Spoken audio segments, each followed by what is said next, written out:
Hey guys, today we're going to be talking about Acts 3 and 4 of Hamlet. This presentation goes over Acts 3, 4, and 5, but I'm just going to be covering Acts 3 and 4 today, and then we will do Acts 5 later. So let's go over what happens in these acts. So Act 3, Scene 1 opens up, and Rosencrantz and Guildenstern report that Hamlet does not have a reason for his mental state, but they do say that he speaks with a crafty madness. We know that crafty means to like build something or to create something, and so maybe they're suggesting here that Hamlet is creating this state of madness.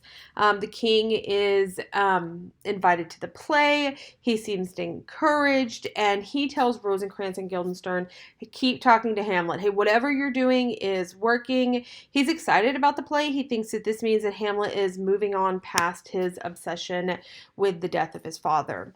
And then Gertrude is sent away as the king and Polonius plot to watch Ophelia and Hamlet together and sees what happens. Gertrude is just definitely hoping that Ophelia is the reason for Hamlet's behavior or his wildness, is how she calls it. She's hoping that, maybe Hamlet will marry Ophelia and then begin acting normal again. Polonius tells Ophelia what to do. He's basically like, stand here, don't move, say these things. And while this is going on, Claudius makes this remark pretty much to himself about this heavy burden that he's carrying. And so we get the idea that maybe Claudius feels guilty about what's going on. So Claudius and Polonius hide, and Hamlet enters the room. Hamlet delivers his famous to be or not to be soliloquy, and we find out that he is contemplating death. He wishes that he would just simply not exist anymore. He doesn't want to go through the act of taking his own life, but not really because he wants to be alive. He doesn't want to commit suicide because he doesn't know what's going to happen to him if he does. So when Hamlet sees Ophelia, it's a scene, right? A few things happen. First, he warmly welcomes Ophelia. It feels like these two have a relationship. They know each other well. They have feelings for each other. And so at first, Hamlet is like excited to see her. At least he seems that way. And then she tries to give back his remembrances, is what she calls them. These are like love notes or gifts. And then that offends Hamlet or wounds Hamlet or maybe makes Hamlet think that she's involved in something. But we see a shift in his personality here, and especially in his demeanor. He denies ever giving her anything and begins with to mess with her head, really. He says, I did love you once, and then he's like, no, I didn't actually love you. And then he begins to put women down and just kind of marriage in general. And this is a big deal. So he tells Ophelia to get thee to a nunnery. Basically, women had two choices in this society. They could get married or they could become a nun. Now, the reason that they would become a nun was because either maybe they felt a calling or something like that, or because they weren't marriage material. And they wouldn't be marriage material if they weren't a virgin. So there's a possibility that by Hamlet saying here, get thee to a nunnery, like basically implying that she's not a virgin. And obviously if they'd had some sort of physical relationship, he would know that. And by saying that she should go to a nunnery, he's basically saying, even though we've slept together, I am not going to marry you. And so now, basically, like, your hopes are ruined. He asks about her father. She says he's not at home. We don't know in the play whether or not Hamlet knows where Polonius is at this moment, but usually directors in like filmed or staged productions kind of play it like Hamlet knows what's going on and is asking, hey, where's your dad? Trying to see if Ophelia is going to be loyal to him or loyal to her father. So basically, after giving her a verbal thrashing, he leaves. She's upset, reasonably, and Claudius and Polonius have been watching all of this. Claudius does not believe Polonius's theory that Hamlet's madness is caused by a great love of Ophelia. He immediately sees Hamlet as dangerous and he wants to send him away to England. Polonius still believes in his theory, but mainly because Polonius is pretty sure he's right about everything. He comes up with another plan where he's going to do the same thing. He's going to eavesdrop, but this time he's going to eavesdrop on Hamlet and Gertrude. And basically, the idea is if Gertrude can't figure out what's going on, then they're going to go ahead and send Hamlet away. And Claudius says this really important line in this scene. He says, "Madness and great ones must not unwatched go." And what he means by this is something is going on here, and we need to keep an eye on Hamlet because Hamlet is dangerous. Okay, then we have scene 2. So here we have Hamlet with the actors, and Hamlet is expressing to the actors exactly how he wants them to say the lines, almost acting like a director would here, and we see Hamlet ask Horatio to help him watch Claudius during the play. Hamlet is asking Horatio here because he wants another voice of reason. He wants somebody else to make sure that what his eyes are seeing is correct. He doesn't want to make sure that there's any sort of way that Hamlet can read more into this than is actually there. And this could demonstrate that maybe Hamlet does have a firmer grasp on his reality. He's trying to make double sure he doesn't want to do the wrong thing. So Claudius, Gertrude, Polonius, and Ophelia all come in. Hamlet is very rude to them, especially Ophelia. He makes a couple of derogatory remarks about women and their bodies, and then he basically chooses to sit with her. And so I'm sure this is just messing with her mind. She doesn't exactly know what is going on. And then what is called a dumb show starts. Basically, this would be something like that would be funny before the serious show. And it's supposed to give a preview of the bigger play. And the play begins. We see that the king in the play is dying. The queen says she will never remarry. And the king that's playing the actor, the actor that's playing the king says, "Oh yes, you will definitely remarry." So then the main play starts, and everybody kind of thought the dumb play was just like a joke, even though it might have hit a little bit close to home since it was done in humor.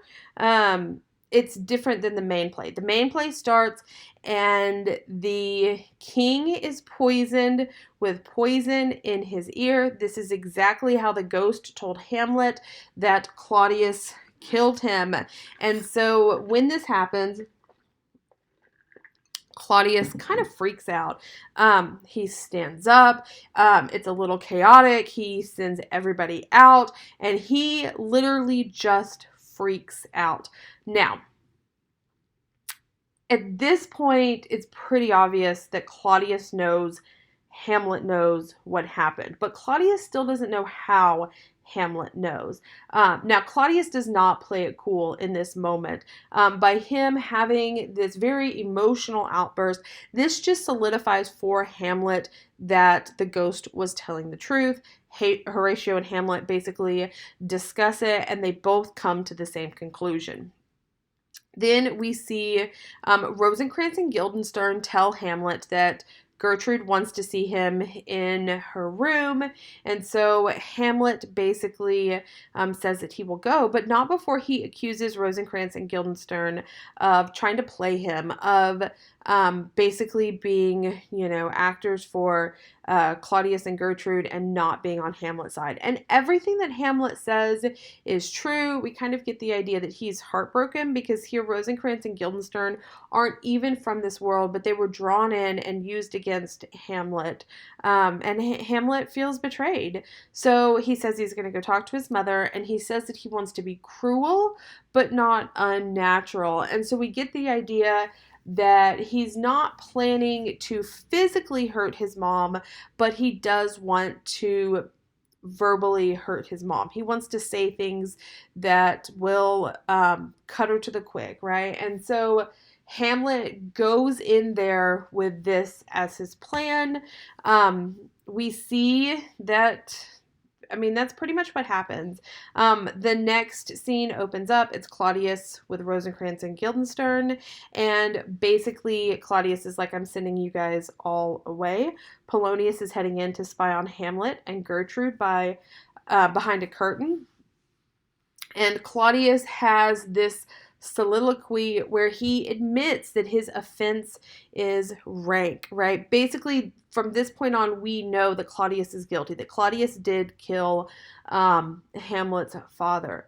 He says he can't pray and ask for forgiveness because he's not willing to give up the spoils that he got from his sin. He says he's not willing to give up the crown, he's not willing to give up his own power, and he's not willing to give up Gertrude. And he knows that he can't ask for forgiveness for what he's done without sacrificing the spoils of that victory. So Hamlet is watching this, but Hamlet doesn't know that Claudius isn't praying, that instead he's just talking to himself.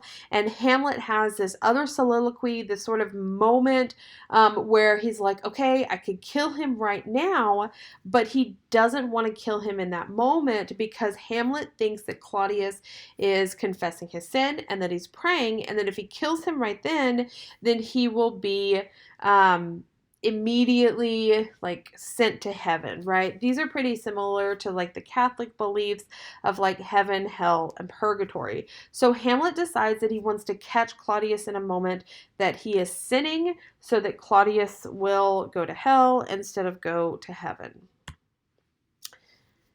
So here's the scene with Hamlet and his mother. So Hamlet comes in and pretty much starts saying terrible things to his mother. He's accusing her of having a black soul. He's accusing her of committing adultery. He is accusing her of basically assisting in the plot to kill Hamlet's father. And of course, Gertrude is like, I don't know what you're talking about. Why would you say these terrible things to me? Now, maybe Gertrude doesn't know what Hamlet is talking about. Maybe Gertrude has no idea what is going on.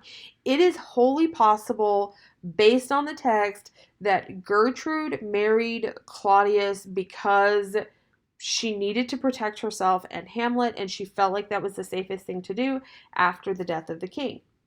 Or maybe Gertrude has been conspiring this entire time along with Claudius to kill her first husband, and she is just as guilty as Claudius is.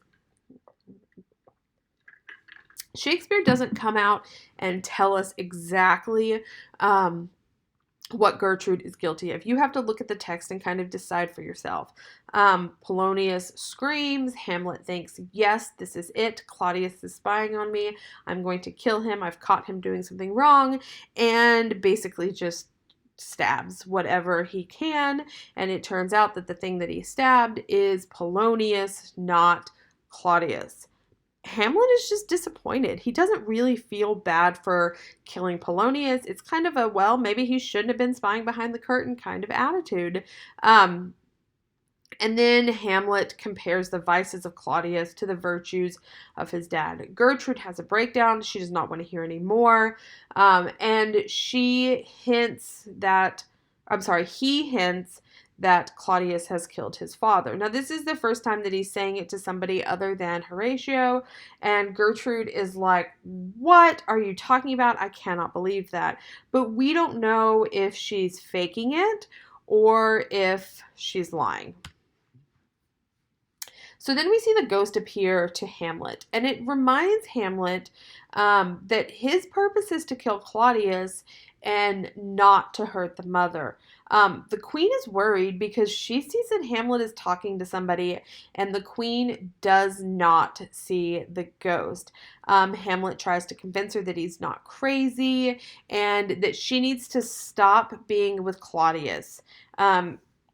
So they have this moment here where we don't really know what's happening. We don't know why Hamlet can see the ghost, but Gertrude can't.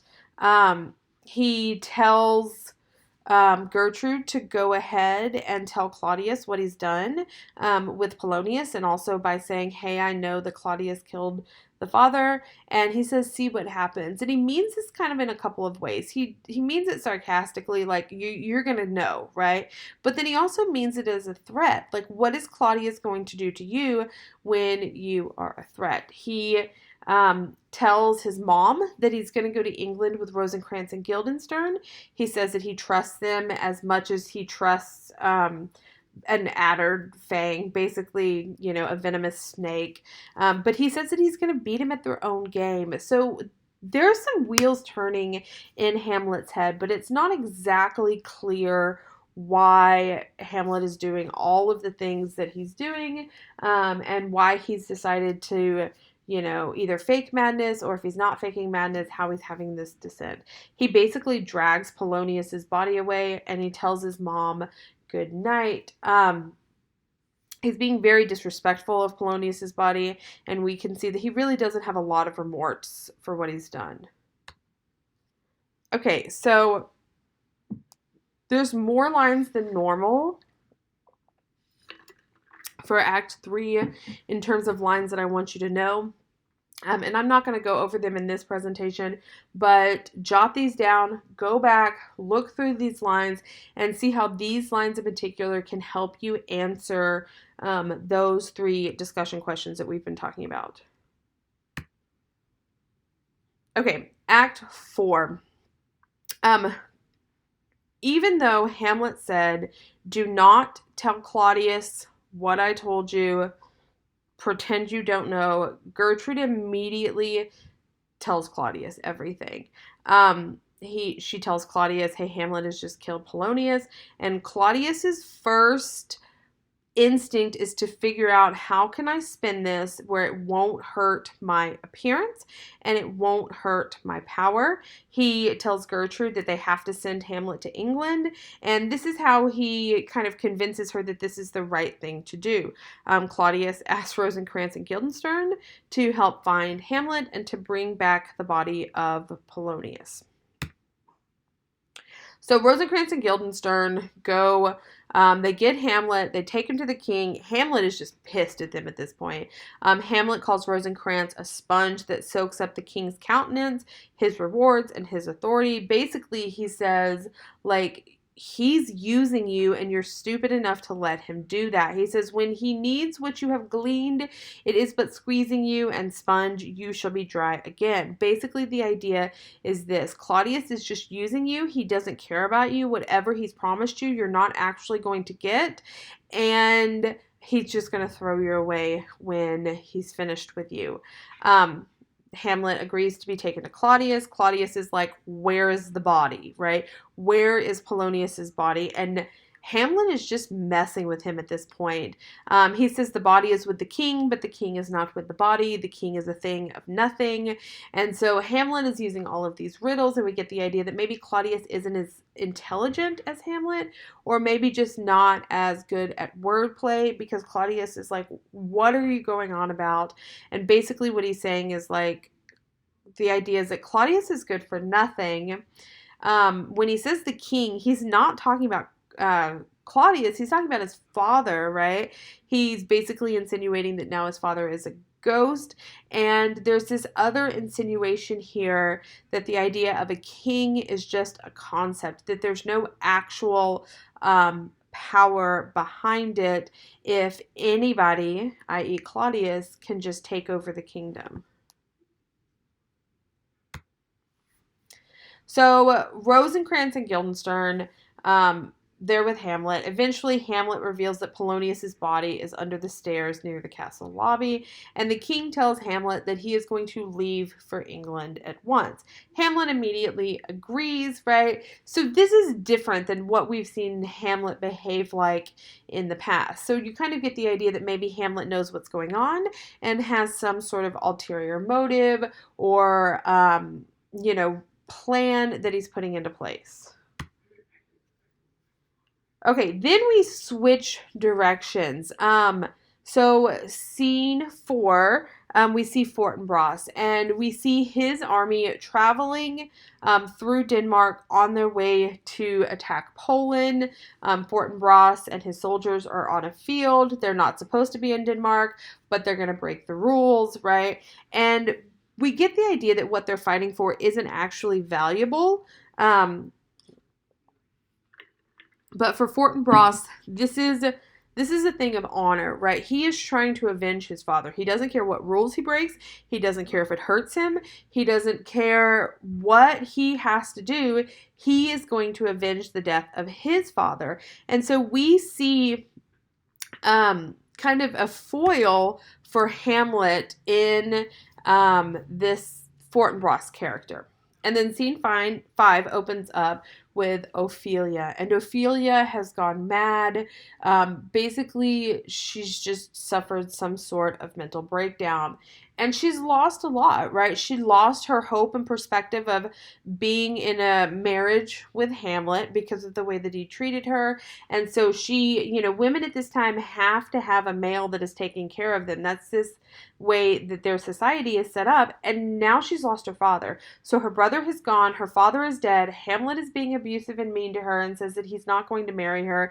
And it's just too much, right? So Claudius sees this and he says, oh, this is the poison of deep grief, and it springs all from her father's death. Now, this is interesting because we see that Claudius is capable of expressing sympathy and compassion for Ophelia. He understands that grief can cause strange behavior, but he did not exhibit those same sympathies or, expressions of compassion to Hamlet. He was like, suck it up. Get over it. Why are you still complaining? It's not like something happened. He's like, dads die. It's not a big deal. But we can see that this is not how he feels in general. This is just how he feels towards Hamlet. So it creates the idea that maybe there's something going on between Claudius and Hamlet that has been going on for longer than just what's happened in this play. Maybe Claudius hates Hamlet because Hamlet was going to inherit the throne. Maybe, Claudius just never really liked Hamlet. Maybe Claudius didn't like his brother and saw Hamlet as an extension of that. So we don't know exactly, but it's some interesting revelations about the relationship between Claudius and Hamlet. So scene 5 continues. Laertes shows up. He's informed of his father's death. He sees his sister's insanity, and he is angry. He instantly thinks of revenge. He's going to kill whoever is responsible. He doesn't care who it is. He doesn't care what it cost him. He's similar to Fortinbras in that way, and once again, he's serving as a foil to Hamlet.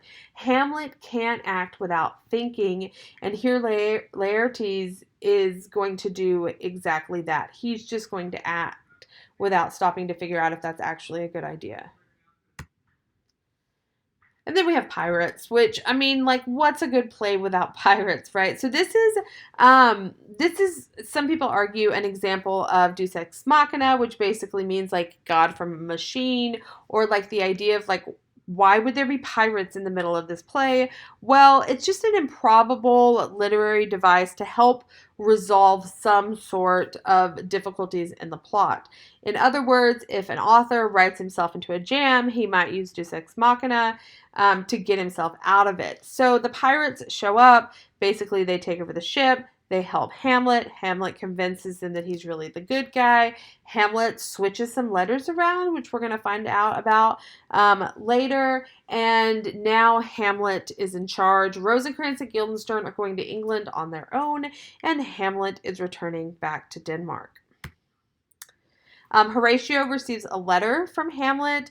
The letter informs him that Hamlet has been taken prisoner by pirates, but really we know that Hamlet is kind of working with the pirates to get back home. He says that he has a lot to tell Horatio about Rosencrantz and Guildenstern. Then we have scene 7. Claudius and Laertes are going to speak in private. Claudius tells Laertes, hey, it was Hamlet that killed your dad. And he says, I felt really bad about it and I wanted to punish Hamlet, but I couldn't because the queen, right? I'm married to Hamlet's mom and she would be really pissed if I killed her son. And then the other reason that Claudius doesn't want to punish Hamlet is because Hamlet is still very much beloved by the people. And so we get this idea that Claudius is on thin ice with the people of Denmark, that maybe they're not happy that that Claudius took over instead of Hamlet, who was their prince. But they work out this plan for Laertes to get revenge. In the middle of all this, they get a letter from Hamlet saying he's come home. He says, please forgive me. I'll explain everything when I get there. And so Claudius is going to use this to his advantage. He doesn't actually want Hamlet home, but now he can say to Laertes, hey, you can get the revenge for your dad. And he kind of eggs him on here. So he basically says Hamlet has always wanted to have a sword fight with Laertes. Laertes is a famous sword fighter. It's kind of like if somebody said, hey, do you want to play basketball with LeBron James, right? Like, sure, of course you would, but not because you think that you can actually beat them, because that's what he's famous for.